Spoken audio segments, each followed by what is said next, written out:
आणि भरभरून मतदान करून या ठिकाणी आमचे 24 नगरसेवक नगराध्यक्षासहित निवडून दिलेले आहेत. आणि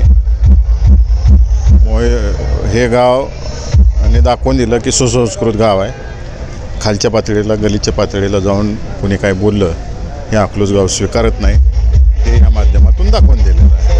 भाषणादरम्यान जरा भावनिक झालेलं दिसला, काय कारण? मी भाषणाच्या वेळेस जो भावनिक झालो ते मला माहिती आहे की आदरणीय विजयसिंह मोहिते पाटील साहेब असतील, बाळदादा असतील आणि आम्ही तिघांनी या अकलूज ग्रामपंचायत असताना काम केलेलं आहे आणि तळ हाताच्या फोडाप्रमाणे गावाला सांभाळलेलं आहे. मग विकास कामं असतील, कार्यकर्ते असतील, नागरिक असतील, मतदार असतील, या सगळ्यांना जीव ओतून प्रेम केलेलं आहे. आणि अकलूज गावाला काय लागत नाही, फक्त प्रेम लागतं. जेवढं प्रेम द्याचाल तेवढं रिटर्नमध्ये हे गाव देतं आणि निकालाच्या माध्यमातून दाखवून दिलेलं आहे. म्हणून मी भावनिक झालो, कारण का मी जवळून माझं गाव बघितलेलं आहे. पहाटेच्या 3 आणि 4 वाजता उठूनसुद्धा टँकरनी पाणी मी गावाला पाजलेलं आहे. आणि काय संकट आली त्यावेळेस 3-3, 4-4 दिवस झोपलेलं सुद्धा नाही. ते जवळून पाहिले त्यामुळं मी ते भावनिक झालो. आणि गाव जेवढं प्रेम द्याल तेवढं रिटर्नमध्ये देतं. आता 5 वर्ष या ठिकाणी प्रशासक असल्यामुळं पदाधिकारीच नव्हते आणि त्याला मर्यादा येत होत्या. आता सगळे नगरसेवक आलेत आणि निश्चितच आमचे सगळे नगरसेवक ॲक्टिव्ह राहतील, नगराध्यक्ष ॲक्टिव्ह राहतील आणि चांगल्या पद्धतीचं काम, गावातले जे विकास कामं असतील, लोकांना सांभाळण्याचं काम असेल ते चांगल्या पद्धतीनं करतील. या प्रचारामध्ये सगळं श्रेय मी हे कार्यकर्त्यांना देतो, कारण का कार्यकर्त्यांनी जे अहोरात्र पळाले त्यांचेही आभार मी या ठिकाणी मानतो. माळशिरस तालुक्याचे आमदार उत्तमराव जानकर साहेबांचेही आभार मानतो. त्यांनी या ठिकाणी नियोजन केलं आणि कार्यकर्त्यांच्या नियोजनामुळं हा एकतर्फी विजय आम्ही खेचून आणू शकलो. बाळासाहेब, खरं तर विजयाची ही 3री हॅट्रिक आहे. आगामी जिल्हा परिषद पंचायत समितीच्या निवडणुकीच्या अनुषंगाने 4थ्या विजयाच्या हॅट्रिकसाठी आपली रणनीती काय असणार आहे? रणनीती कधीच सांगितली जात नाही, ती अंमलात आणली जाते आणि मग निकालात रूपांतर होतं. त्याचं गावातील नागरिकांनी, विरोधकांनी जो खोटा नॅरेटिव्ह सेट केला तो हाणून पाडला. 100% जो खोटा नॅरेटिव्ह सेट केला होता त्यामुळे एक वातावरण बदललं होतं.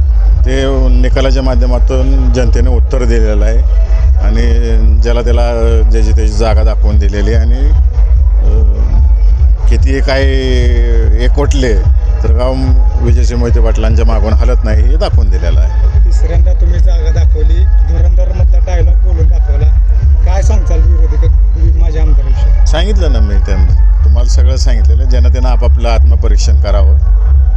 जिल्ह्यामध्येच निकाल जर पाहिले आपण सगळे तर या सोलापूर जिल्ह्याची मतदार जे आहेत ते स्वाभिमानी मतदार आहे आणि जिल्ह्याच्या निकालाच्या माध्यमातून दाखवून दिलेलं आहे की या ठिकाणी हुकुमशाही चालत नाही किंवा बळजबरी चालत नाही. हे लोकसभेलाही दाखवलं, विधानसभेलाही दाखवलं आणि आता नगरपालिकेलाही दाखवून दिलेलं आहे. निकाल लागल्यावरून आम्ही जिथं एकामेकाला सहकार्य करायचं ठरवलेलं होतं तिथं आमचे सगळे उमेदवार निवडून आलेले आहेत. जास्तीत जास्त नगराध्यक्ष आमच्या सगळ्यांच्या मनाप्रमाणे झालेले आहेत आणि त्याचा निकाल जनतेसमोर आहे.